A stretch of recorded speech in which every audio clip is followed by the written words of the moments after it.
Je ne sais pas si le quotidien d'un enfant à la montagne, c'est de manger du bleu de terre mignon ou du granat, mais en tous les cas, toi, tu t'y es intéressée, Nathalie, aujourd'hui, avec la vie au sommet en Savoie. Ah bah, je suppose qu'après les journées qu'ils ont, ils doivent Ils doivent manger tout ce grignoter, qu'ils hein. peuvent et tout ce qu'ils veulent, car dans ces petits villages de montagne, alors tu l'as dit, des familles, des enfants qui vont à l'école, ces enfants, mais pas forcément dans le même village de celui dans lequel ils habitent. Alors ça fait comme ça plein d'enfants qui se déplacent dans différents villages au gré des écoles ou des collèges.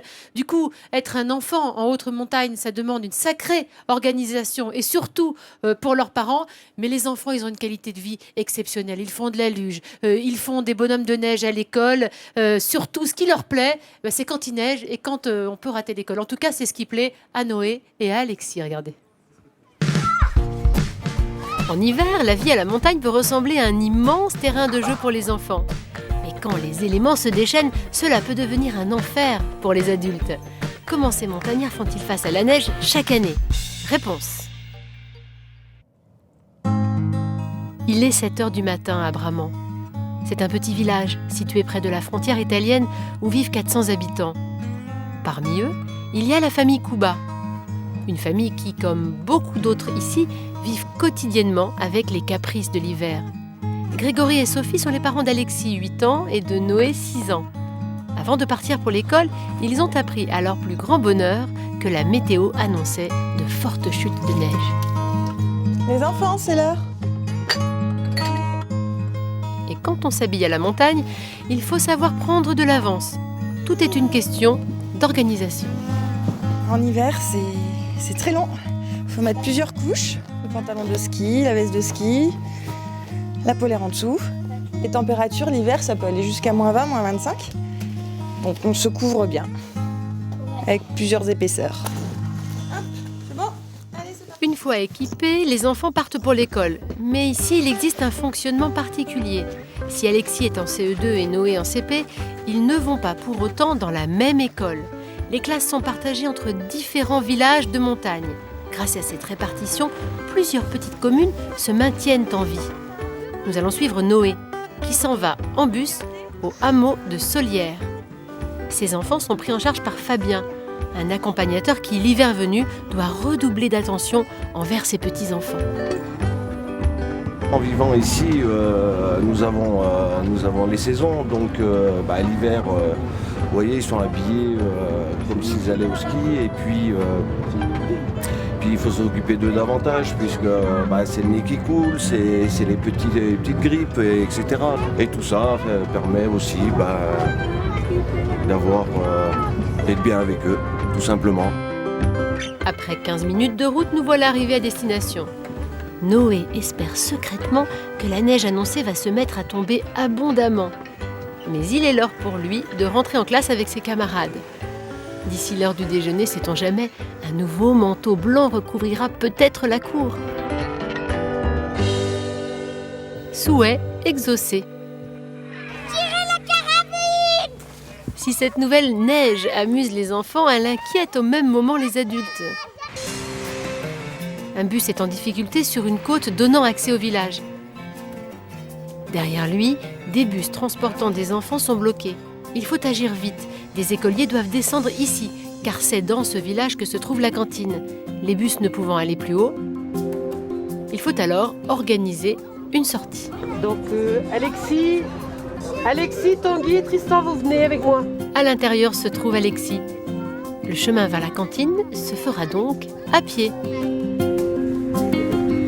À la cantine, il retrouvera son frère et les discussions vont bien entendu porter sur la météo. Pour Alexis, c'est une évidence. Si la neige empêche les bus de circuler, il sera donc difficile pour lui de regagner l'école à temps. Une bénédiction. Si le car il est en panne, il y a un autre bus qui va venir avec toute la neige, ça va être dur. Et en plus, pour changer pour prendre les skis de fond, les remettre dans l'autre car, ça va prendre un quart d'heure, une demi-heure. D'après les calculs d'Alexis, tous les espoirs sont permis. Pour lui, cet après-midi, les comptes sont faits. On aura retardé 2 heures d'école. Cette bonne nouvelle les rend tout d'un coup très heureux. Place à la célébration. Alexis, regarde!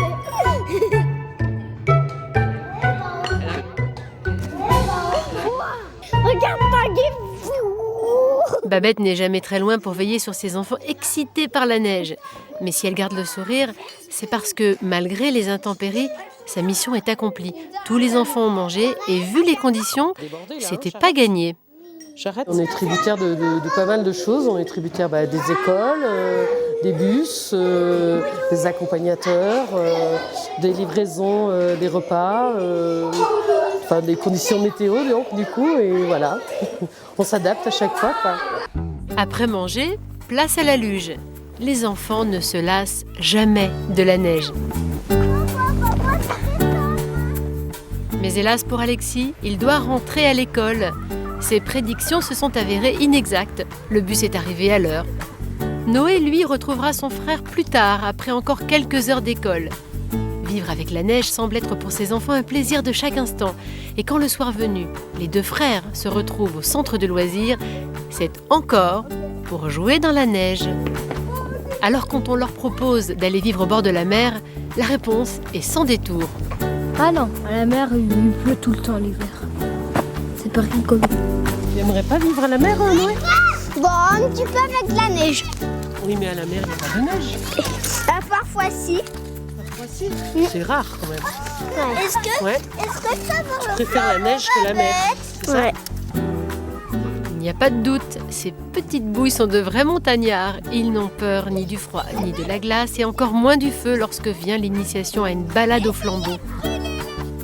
Quand il est l'heure de rentrer à la maison, ces petits ont même le réflexe de lever les essuie-glaces de la voiture avant la nuit glaciale. Qui sait, demain, il y aura encore plus de centimètres de neige au sol. Quel joli sujet qui donne le sourire et qui donne aussi envie d'aller vivre à la montagne. Et en même temps, quand on est une maman, on a un petit peu peur quand même de cette vie en plein air. Et on a tous en tête notre maman qui nous a seriné. Couvre-toi, tu vas prendre froid, attention. Mets ton cache-nez, ton bonnet voilà, et tes à moufles. longueur d'enfance. Et si c'était faux ?